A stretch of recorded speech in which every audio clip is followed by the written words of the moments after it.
Drake Maye's night for New England has to be described first as an ecosystem story, not a temperament story, and the play-by-play framing makes that unavoidable.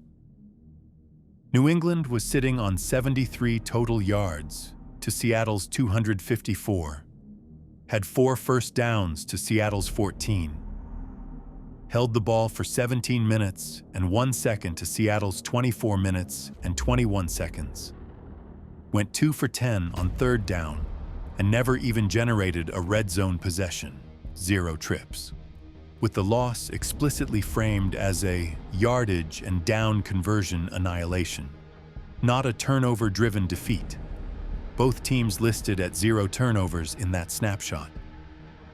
Inside that reality, Maye is credited as the Patriots' passing leader at 7 completions on 16 attempts for 56 yards, a line that the write-up describes as reflecting drive mortality and long yardage suppression rather than quarterback chaos.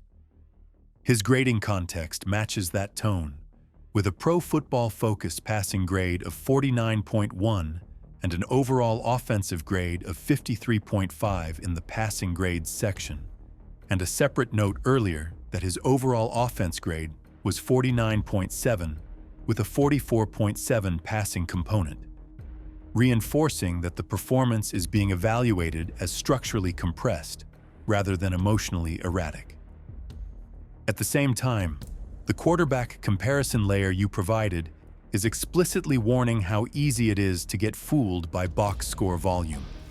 Because in that cut, Maye's raw production looks like he outplayed Seattle's quarterback.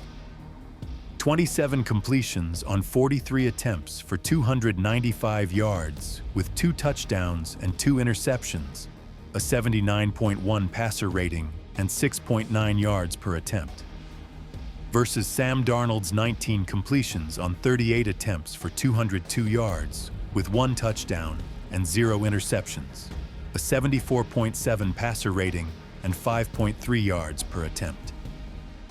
The point of that contrast is that volume and even scoring throws can coexist with a game that is collapsing in leverage, because the damage is being created by sacks, pressure, and high-leverage failures, rather than by missing open throws. That is why the completion context layer matters. In the comparison cut, Maye is at 62.8% completions, with completion percentage over expectation of -0.9%, while Darnold is at 50.0% completions, with completion percentage over expectation of -9.4%. The synthesis you provided is very specific about what that means. Completion percentage over expectation measures accuracy relative to difficulty, but it does not measure whether the quarterback had the option to decline the play, throw it away, check it down, accept a punt, versus being forced to attempt a throw because structure gave him no off-ramp. Darnold's negative completion percentage over expectation is framed as including intentional throwaways and low-leverage incompletions that avoid sacks and turnovers, while Maye's near-neutral mark is framed as throws he had to attempt, with limited throwaway margin and few ways to decline the play. In other words, accuracy is not the same thing as control. The core mechanical claim across every layer is that the clock was the same, but the violence was different, and that difference is presented as environmental survivability rather than quarterback processing variance.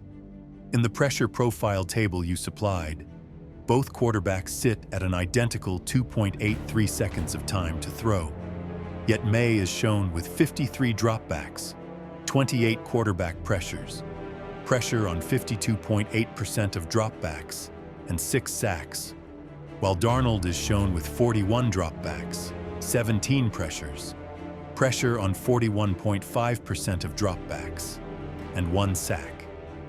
The inference is explicit. If time to throw is identical, the gap is not hesitation, indecision, or slow processing. It is what happens when the clock hits roughly 2.8 seconds. Darnold gets throwaway, check down, punt, while Maye gets sack, hit, turnover. The play-by-play grading cut reinforces the same idea with different sampling. It lists Maye with 6 total pressures faced and 4 sacks, a catastrophic 66.7% pressure-to-sack conversion, on 21 dropbacks, while noting Darnold at 8.3% pressure-to-sack conversion. It also lists Maye's time to throw at 2.99 seconds and explicitly argues that this is not slow, but forced patience without outlets, where time to throw increases because solutions disappear, not because the quarterback hesitated.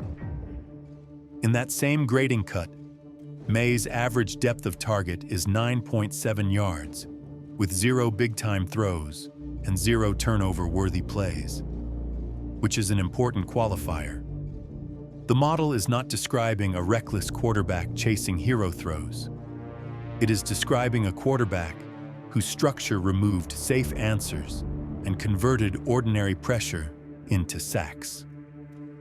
The drive-killing leverage layer is where the volume illusion turns into a verdict. In your comparison framing, Maye's interceptions versus sacks ledger is 2 interceptions and 6 sacks, 8 drive-killing events, while Darnold's is 0 interceptions and 1 sack, 1 drive-killing event. And you even flag that the win probability bleeding was happening before the pick-6 event you referenced. This is also where expected points added becomes the final judge. Maye is shown at minus 23.5 expected points added total and minus 0.44 expected points added per dropback, while Darnold is at minus 7.1 and minus 0.17. The claim is not subtle.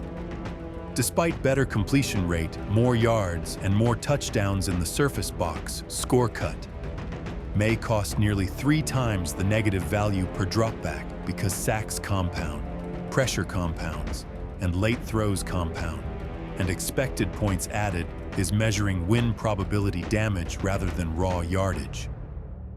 Seattle's defensive plan is described as being designed around that survivability gap, and the blitz versus pressure table is the clearest evidence you provided.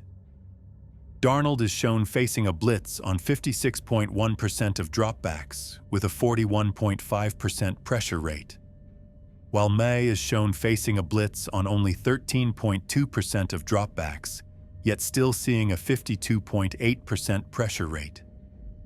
The translation in your text is the thesis. Seattle did not need extra rushers to break New England's protection, but they did need extra rushers to prevent Darnold from sitting comfortably. So they blitzed the quarterback they respected and sat back against the quarterback they believed would break under normal rush conditions. That is why the one-sentence synthesis you provided, Seattle blitzed the quarterback they respected and sat back against the quarterback they knew would break on his own, is not just rhetoric. It is presented as the direct implication of the blitz and pressure asymmetry. Next, GenStats is used in your write-up as the macro proof layer, precisely because it measures the geometry of the environment: time, distance, speed, spacing, and probability, rather than opinions about whether a decision felt smart. That matters for Maye, because it reframes several sounds good stats as stress indicators. For example, Maye's longest completed air distance is listed at 46.5 air yards versus Darnold's 36.7. And the interpretation is that longest completed air distance is not a good quarterback stat here.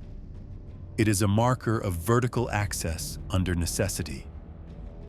The conceptual distinction is that vertical success under necessity increases volatility, while vertical success under choice preserves control. And that distinction is then tied to outcomes like sacks and interceptions that appear when structure has died. The pass rush timing and spacing notes you provided are also aimed directly at explaining why Maye's pressures turned into drive-flipping events. The fastest sack comparison is Derek Hall at 3.0 seconds versus Milton Williams at 4.3 seconds. And the interpretation is that sacks arriving around 3.0 seconds are hitting quarterback reset timing after routes fail but before escape succeeds, while sacks at 4.3 seconds are late cleanup after the play is already broken or irrelevant. The defensive spacing metric reinforces that Seattle collapsed Maye's workable space earlier and tighter than league norms. Seattle defenders are listed at 3.55 yards and 3.65 yards from the quarterback, Jaron Reed and Byron Murphy, versus a league average around 4.58. While New England defenders, Milton Williams, Christian Barmore, and Kaylavon Chaisson, are listed as all above 4.0 yards. The functional implication is exactly what your text states. New England could generate some pressure, but not the kind of containment that removes the quarterback's step-up, throwaway, and reset options. Seattle could. Maye's lack of structural permission is also tied to play-action access and to the run game's failure to keep the offense on schedule. In your quarterback comparison layer, Maye's play-action rate is 13.2% versus Darnold's 26.8%. And you explicitly define play-action as something that exists only if the run game is credible, the offense stays on schedule, and the defense is forced to hesitate. Conditions you state Seattle met, and New England did not. The play-by-play grading file gives the micro-mechanics for why New England did not. Pass blocking grades looked playable in isolation. Right guard Mike Onwenu, 69.7 overall offense with 84.3 pass blocking. Center Garrett Bradbury, 59.7 overall offense with 81.0 pass blocking. Left tackle Will Campbell, 49.4 overall offense with 80.8 pass blocking. But the claim is that wins were isolated rather than synchronized, and protection integrity collapsed after the first beat via gap exchanges and late movement, which is how sacks occur on plays that look blocked snap by snap. More importantly, the file argues drives died in the run phase. Will Campbell at 41.1 run blocking. Left guard Jared Wilson at 37.8 run blocking, and tight end Jack Westover at 52.9 run blocking, even while Ramondre Stevenson graded at 60.9 as a runner, meaning the back did his job but the front did not. The result was negative and 0-yard runs that poisoned down and distance and pushed Maye into second and long and third and long with minimal play-action viability and very few clean first red wins. Even the speed leaders you included ultimately circle back to Maye's lack of leverage support. Kenneth Walker III reached 19.53 miles per hour, and Tyrone Henderson reached 19.39 miles per hour. But Walker produced about plus 30 rushing yards over expected, while Henderson and New England created no leverage impact. Your conclusion from that is that top speed only matters after leverage is won.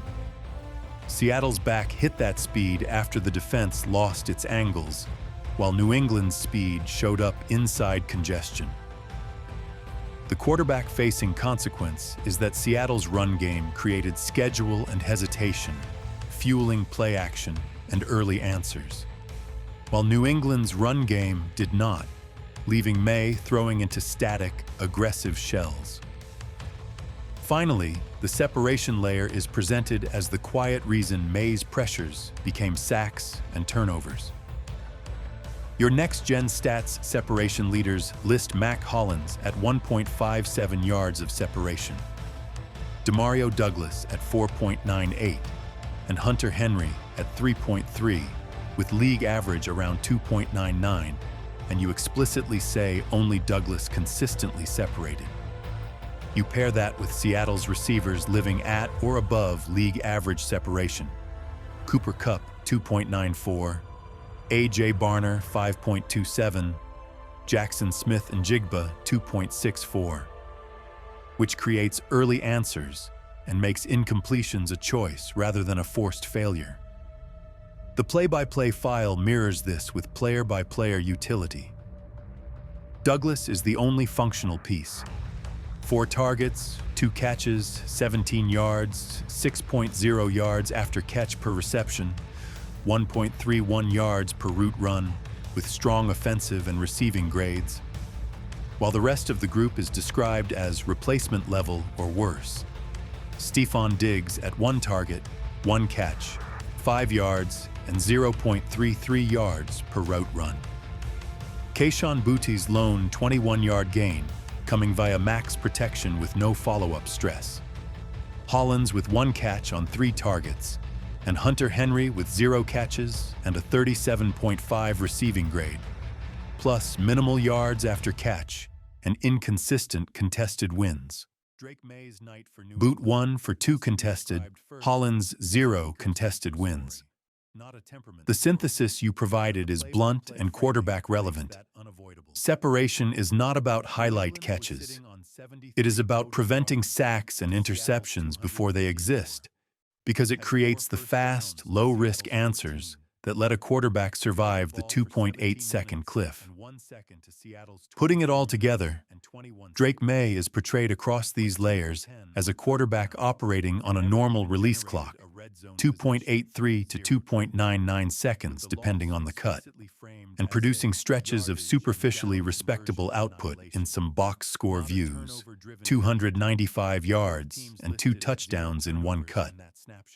Yet experiencing catastrophic negative value because his environment converted ordinary pressure into sacks, as high as a 66.7% pressure-to-sack rate in the grading cut, and forced deeper, later, higher volatility attempts when the structure died. That is why the analysis insists the difference is not accuracy, but permission, and why the closing thesis fits Maye so tightly. Seattle controlled when space disappeared.